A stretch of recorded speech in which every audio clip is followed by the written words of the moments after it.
नमस्कार दोस्तों, स्वागत है आपका अपना ही यूट्यूब चैनल टुडे एग्जाम पर। दोस्तों आज है आपका 3 मार्च 2023 और आज आपका एसएससी सीजीएल का सेकेंड डे मेंस था। कल भी हुआ था, आज भी है। तो पहले शिफ्ट की एग्जाम समाप्त हो गई है। तो देखेंगे कि पहले शिफ्ट के एग्जाम में कौन कौन से प्रश्न पूछे गए हैं कंप्यूटर, इंग्लिश और जीके जीएस के सेक्शन से। ठीक है, एक प्रश्न आपका पूछा गया है कि जफर खान जो है किसका सेनापति था। देखिए, दिल्ली सल्तनत से कल भी क्वेश्चन पूछा गया था और आज भी क्वेश्चन पूछे गए हैं। इससे पहले आपने सीआरपीएफ के एग्जाम में भी देखा कि लास्ट के कुछ दिन दिल्ली सल्तनत का जो है कॉमन कर दिया गया। तो जिनका एग्जाम है वो दिल्ली सल्तनत जरूर देख के जाए, क्योंकि क्वेश्चन जो है टीसीएस सेट करते हैं। तो जफर खान जो है ये आपका अलाउद्दीन खिलजी का जो है सेनापति होगा। अलाउद्दीन खिलजी आपका ऑप्शन में दिया गया होगा और यही राइट आंसर करके आना था। अलाउद्दीन खिलजी अपने आप को सिकंदर ए सानी कहा करता था, यानी स्वयं को जो है सेकेंड सिकंदर कहा करता था। इसके अलावा बाजार नियंत्रण प्रणाली अलाउद्दीन खिलजी ने ही लगाया था दिल्ली सल्तनत काल में। ठीक है, इसके अलावा अलाउद्दीन खिलजी के सेनापति में से एक तो उल्गू खां थे। ये भी पूछा जाता है कि उल्गू खां किसके सेनापति थे। तो उल्गू खां भी जो है ये आपका अलाउद्दीन खिलजी के ही सेनापति थे। जफर खां भी अलाउद्दीन खिलजी के ही सेनापति थे। और मलिक काफूर, जिसे ये 1000 दिनार में खरीदे थे, ये इनका गुलाम था, जो सेनापति का काम किया था आपका दक्षिण विजय में। जब अलाउद्दीन खिलजी ने दक्षिण विजय के लिए किसे चुना था, तो मलिक काफूर को चुना था। तो ये भी क्वेश्चन अलग से पूछा जाता है। ठीक है, मलिक काफूर बेसिकली एक गे थे, है ना, जैसा कि आप पिक्चर में भी इन्हें फिल्माया गया है।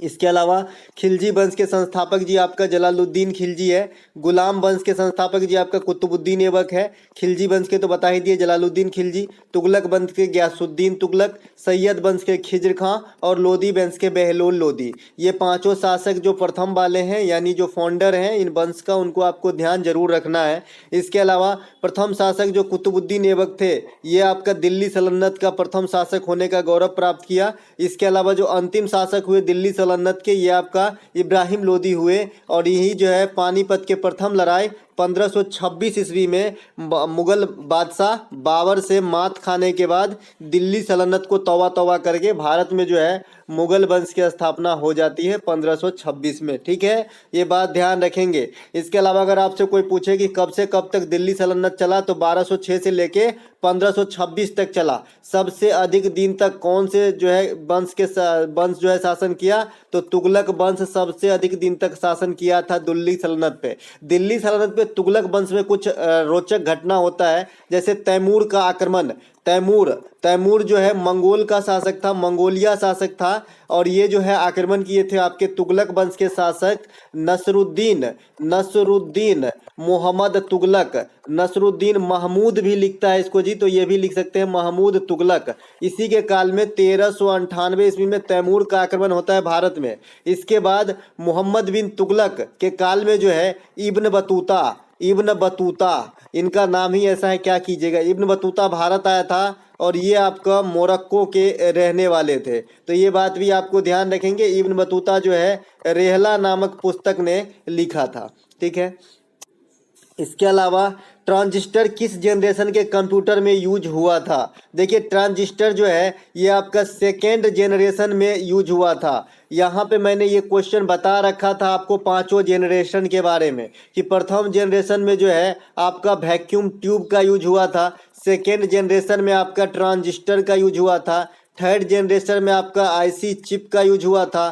फोर्थ जनरेशन में आपका मैक्रो प्रोसेसर का यूज हुआ था। फिफ्थ जनरेशन में आजकल आर्टिफिशियल इंटेलिजेंस पे चलती है तो ये भी ऐसी ही है, तो मैक्रो प्रोसेसर ही, लेकिन इसका जो है विस्तृत फॉर्म है, तो इसे हम कहते हैं आर्टिफिशियल इंटेलिजेंस। जैसे आप व्हाट्सएप वगैरह में मैसेज टाइप करते हैं और अगर बार बार आई लव यू लिखते हैं, तो कभी आप खाली आई लिखिए, अगला लव खुद दिखाएगा ऊपर में। यही है आर्टिफिशियल इंटेलिजेंस। चाहे कुछ भी दिल पे नहीं लेना है भाई, कुछ भी जो लिखते हैं वो आपको दिखाएगा। ठीक है, तो इस प्रकार से आर्टिफिशियल इंटेलिजेंस कहने का मतलब समझाने दिखाने का एक एक तरीका था, है ना। ट्रांजिस्टर में जो यूज हुआ है ये आपका सेकेंड जनरेशन, राइट आंसर करके आना था। बता दिया भाई, प्रथम जनरेशन में वैक्यूम, सेकेंड जनरेशन में ट्रांजिस्टर। हाँ, ट्रांजिस्टर के आविष्कारक कौन है ये भी आपसे पूछा जा सकता है, तो विलियम शॉकले बार्डिन।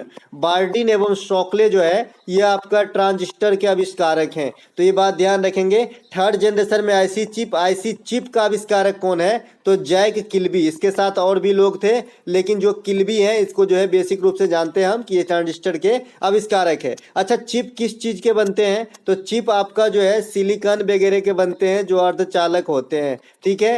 भारत में सिलिकॉन वैली कहाँ पे है, तो बंगलोर के अंदर स्थित है आपका, भारत के अंदर सिलिकॉन वैली। ये सभी बात ध्यान रखेंगे। इसके अलावा फोर्थ जनरेशन में मैक्रो प्रोसेसर का यूज हुआ था एमपी। फिफ्थ जनरेशन में आर्टिफिशियल इंटेलिजेंस। अगर आपसे कहे कि अभी कौन सा जनरेशन चल रहा है, तो 4+5 कंबाइंड रूप से आजकल हम कंप्यूटर देख रहे हैं, ठीक है। ये सब बात ध्यान रखना है। ऐसी चिप के आविष्कारक कौन है, जैक किल्बी। एक क्वेश्चन आपसे पूछा जाता है कि जो एटीएम मशीन है इसमें कौन सा कंप्यूटर यूज होता है, तो इसमें एनालॉग प्लस डिजिटल, ये दोनों कंप्यूटर यानी हाइब्रिड कंप्यूटर यूज होता है, ठीक है। हाइब्रिड का मतलब ही होता है कि जिसमें एक जीन नहीं कई सारे जीन का मिलावट हो, उसे हाइब्रिड कहते हैं। जैसे आपने बहुत सारे जो अनाज की किस्म होते हैं वो हाइब्रिड प्रकार के होते हैं, या फिर गांव घर में जो आप देखते होंगे कि गाय में हाइब्रिड का सीमेंट मतलब डाला जाता है उसमें सीमेंट, और बच्चे जो होते हैं बड़ा तंदुरुस्त होते हैं, तो ये सब जो है हाइब्रिड होते हैं जिसमें कई सारे चीज की मिक्सअप होती है ना। तो जो एटीएम मशीन होता है उसमें हाइब्रिड कंप्यूटर का यूज होता है, यानी एनालॉग प्लस डिजिटल, ठीक है। दोनों बात ध्यान रखेंगे। इसके अलावा पेट्रोल पंप पे भी आप हाइब्रिड कंप्यूटर का ही यूज करते हैं, एनालॉग प्लस डिजिटल कंप्यूटर का ही यूज करते हैं। इसके अलावा कंप्यूटर के बारे में और थोड़ा फैक्ट ले लीजिए, कंप्यूटर से काफी अच्छे अच्छे सवाल आ रहे हैं आपके एग्जाम्स के अंदर। भारत का प्रथम सुपर कंप्यूटर परम 8000 था, जिसे 1991 में सीडैक पुणे के अंदर एक संस्था है सीडैक, इन्होंने डिजाइन किया था परम सीरीज के कंप्यूटर, ठीक है। ये बात भी ध्यान रखेंगे। अभी जो है परम कामरूप नामक सुपर कंप्यूटर जो है असम के अंदर लगाया गया है, ठीक है। तो ये बात भी आपको ध्यान रखना है, क्योंकि कामरूप से ही आप पकड़ लेंगे, कामरूप पहले असम को ही कहा जाता था, ठीक है। विश्व का प्रथम विस्तृत सुपर कंप्यूटर जो है ये क्रे 1 है, ठीक है। इससे पहले सीडीएस कंप्यूटर भी था, लेकिन ये पूर्णतः जो है सफल नहीं रहा था, इसीलिए अगर सफल विश्व का पहला सुपर कंप्यूटर कहा जाए तो क्रे ही होगा, है ना। सुपर कंप्यूटर की पिता जो है ये सैमुअल क्रे ही है। इसके अलावा कंप्यूटर का पिता जो है ये चार्ल्स बवेज है, ठीक है। ये बात सब ध्यान रखेंगे। इसके अलावा अगर आपसे कोई पूछे कि भाई जो सुपर कंप्यूटर जो है कि गति किस चीज में मापते हैं, तो फ्लॉप्स में, ठीक है, फ्लॉप्स में मापते हैं। इसके अलावा जो आम कंप्यूटर होता है इसका गति हम लोग हर्ज में माप सकते हैं या फिर मिप्स में मापते हैं। मिप्स मिलियन इंस्ट्रक्शन पर सेकेंड, या हर्ज तो आप जानते ही हैं, है ना। तो ये कंप्यूटर से कुछ नॉलेज थे, है ना। कैच 22 है जी फ्रेज। इसका मतलब होता है विकट परिस्थिति में ऐसा स्थिति क्रिएट हो जाना कि आदमी को कहीं पर दिमाग एक जगह लगाना मुश्किल हो जाए, है ना, किसी चीज पर अमल करना मुश्किल हो जाए, ज्वलंत प्रॉब्लम कह सकते हैं कैच 22 को, ठीक है। एक प्रश्न पूछा गया था रेड लेटर डे, इस क्वेश्चन में मैं 100% वोट नहीं डालूंगा कि रेड लेटर डे ही पूछा था, या फिर एक बच्चा बोल रहा था कि जो स्वागत से, एक बच्चा बोला कि स्वागत करने वाला तो रेड लेटर डे है, एक बच्चा बोला कि भाई जो घुमा फिरा के बात करते हैं ना राउंड अबाउट मैनर में, है ना, तो ये पूछा गया था। तो बहरहाल जो पूछा गया हो, रेड लेटर डे अगर पूछा गया हो तो इसका मतलब होता है बहुत ही ऑस्पिशियस डे होता है इसका मतलब, ठीक है। शुभ दिन, ठीक है। शुभ दिन का मतलब होता है ये रेड लेटर डे। एक होता है जी रेड कारपेट, अगर एग्जाम देने जा रहे हैं तो इसको ध्यान रखिए। रेड कारपेट मतलब होता है जी आपका खुशी स्वागत। आपने देखा होगा कि जब कहीं कहीं फीता काटने कोई नेता, कोई बड़े बड़े आदमी जाते हैं किसी कंपनी, किसी दुकान, किसी फैक्ट्री वगैरह में, तो आप देखे होंगे कि रेड रंग के चटाई ऐसे बिछा देते हैं उनके मेहमान के स्वागत में, ठीक है। तो इसी से इसका ओरिजिन हुआ है रेड कारपेट। रेड कारपेट का मतलब वेलकम बहुत जोरदार तरीके से, ठीक है। ये बात भी ध्यान रखेंगे।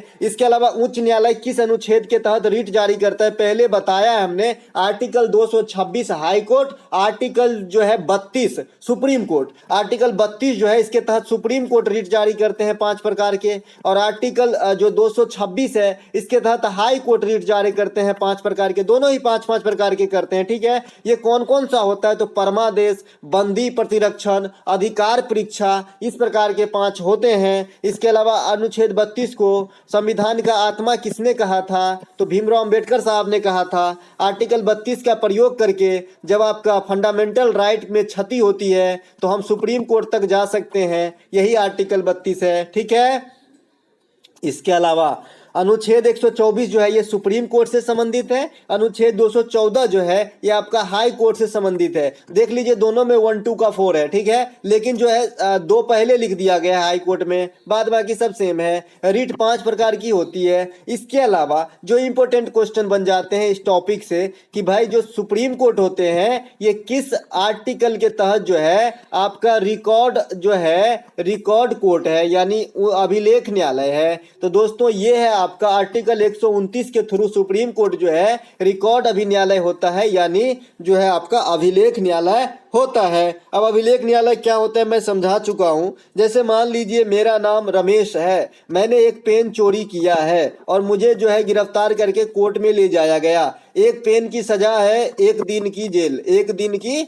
जेल। तो ये वाला जो फैसला है सुप्रीम कोर्ट का, ये फैसला सहेज के रखा जाएगा। अब हाई कोर्ट किसी राज्य में किसी बच्चा ने, किसी आदमी ने, रमेश उसका नाम सुरेश है, उन्होंने भी एक पेन चोरी किया, हाई कोर्ट में गया पुलिस लेके उसे, तो भाई साहब उन्होंने हाई कोर्ट के जो जज महोदय थे वो ज्यादा बिना टाइम खाए हुए सुप्रीम कोर्ट का इसी फैसला को रिकॉर्ड के तौर पे रखे हुए थे और सीधे इनको भी 1 दिन का जेल का सजा सुना दिए, क्योंकि 1 दिन की जेल की सजा सुप्रीम कोर्ट दिए थे एक पेन चोरी करने के लिए। यही होता है रिकॉर्ड अभिन्यायालय। और जो हाई कोर्ट रिकॉर्ड न्यायालय होता है ये आर्टिकल 215 से होता है। अब जो हाई कोर्ट का रिकॉर्ड होगा वो उससे छोटा वाला न्यायालय जैसे डिस्ट्रिक्ट कोर्ट वगैरह फॉलो करेगा। इसके अलावा भारत का 50वां सीजीआई कौन है? तो ये चंद्रचूड़ साहब है। 49वां पूछा जाएगा तो यूयू ललित साहब है। भारत के प्रथम सीजीआई कौन है? जस्टिस हीरालाल जे कानिया है। दोस्तों एक बात आप लोगों से बताना है कि यहाँ पे कुछ चैनल वाले अपने आईडी का नाम बदल के, खास करके लड़कियों के नाम पे रख के, मुझे जो है बहुत भद्दा भद्दा कल कमेंट किया है, यहाँ तक कि मतलब बहुत ही ब्लर लैंग्वेज में मैं बयान नहीं कर सकता। तो मैं बताना चाहूँगा ऐसे आदमी से कि ये छिछोरापन छोड़ दो, ये अच्छी बात नहीं है। ठीक है, अगर सफल होना है तो कोई और रास्ता ढूंढिए। अगर अट्रैक्ट करना चाहते हैं किसी अपने टॉप मतलब कंटेंट पे श्रोता को, जो दर्शक हैं, तो आप अच्छे कंटेंट बनाइए, अच्छे से मन लगा के पढ़ाइए, दूसरे के हित में काम करना स्टार्ट कर दीजिए, आपको खुद ब खुद देखेंगे। इस तरीके से नहीं करना चाहिए। ठीक है, मैं किसी वीडियो में उनका जो है बताऊंगा और के बारे में, लेकिन अभी जान दीजिए। ठीक है, एक प्रश्न है यहाँ पे, भारत में 1853 में चली पहली रेलगाड़ी कितने किलोमीटर की दूरी तय किया था? तो 34 किलोमीटर का। ये तो लल्लू सा पूछा गया था।